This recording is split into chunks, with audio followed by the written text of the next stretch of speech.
Bonjour à tous et bienvenue pour une nouvelle vidéo Maharprod. Donc aujourd'hui petit tuto peinture, micro tuto de peinture sur un zombie, une momie.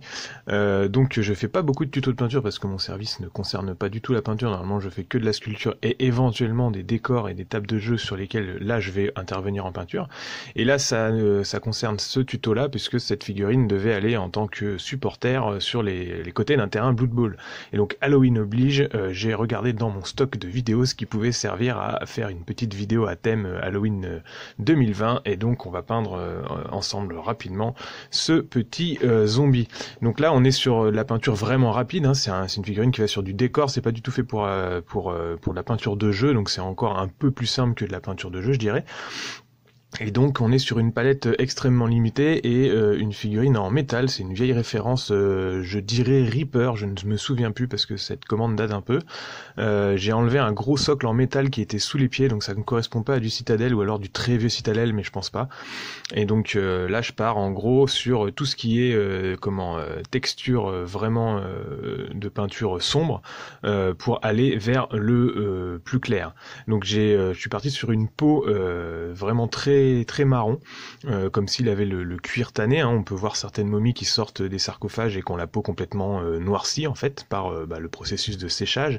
Donc là c'est ce que je voulais rendre et je peins dans le frais, c'est-à-dire que je dilue quand même ma peinture avec de l'eau, hein, bien sûr, mais je prends dans le réservoir du pot et donc je vais du plus sombre au plus clair et j'attends pas que la peinture soit sèche, ce qui fait que ça me permet de faire des dégradés assez rapidement sur les peaux. Je travaille la lumière directement dans le frais. Donc là vous avez vu que j'ai fait la peau assez rapidement. On est sur une peinture globale de 20 minutes, hein. Pas beaucoup plus, et donc là j'ai encore accéléré bien sûr le processus pour les besoins de la vidéo.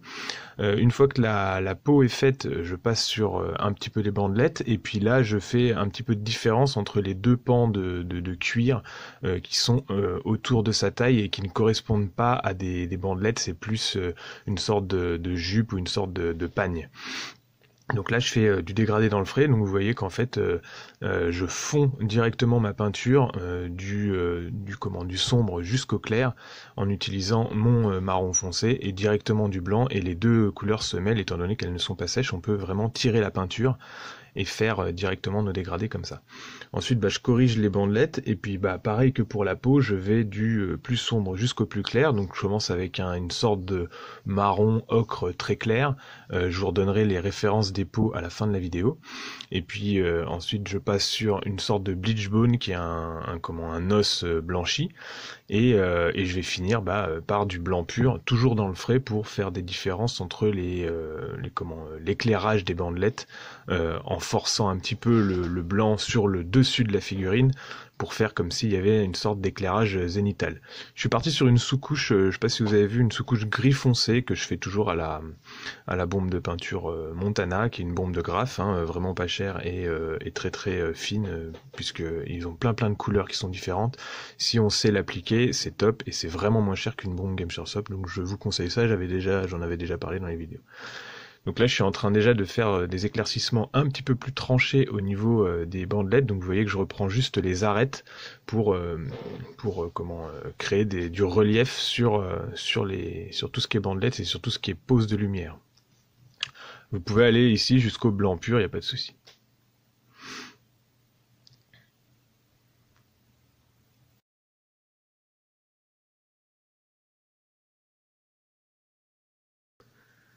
Donc n'oubliez pas le petit pouce bleu si vous aimez ce que je suis en train de vous montrer, et puis si vous aimez la chaîne en général, ça m'aide pour le référencement, et n'hésitez pas à me mettre un petit commentaire à la fin de la vidéo.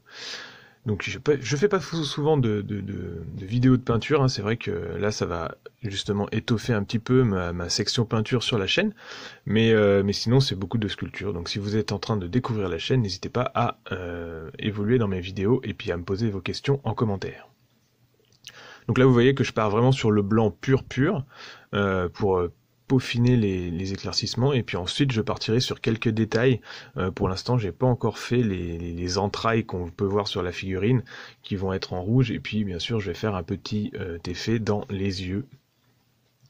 Donc on est sur une palette extrêmement limitée, hein. Là j'ai 5 pots, je vais peut-être en rajouter un ou deux autres, et en fin de vidéo, peut-être que je l'ai pu filmer, j'avais fait un petit lavis de noir dans les creux, mais pas plus. Donc là je reprends un petit peu certains détails en ajoutant du Leash Purple, qui est un violet foncé avec un peu de marron, et puis un petit peu de rouge pour faire le sang et apporter du détail à la figurine. Donc dans la bouche, on peut imaginer qu'il a des plaies dans le dos aussi.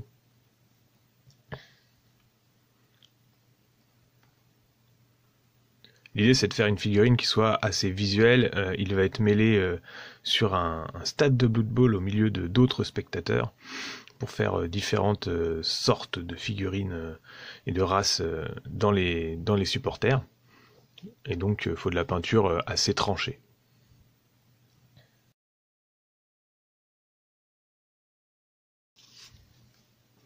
Donc voilà ce que ça peut donner.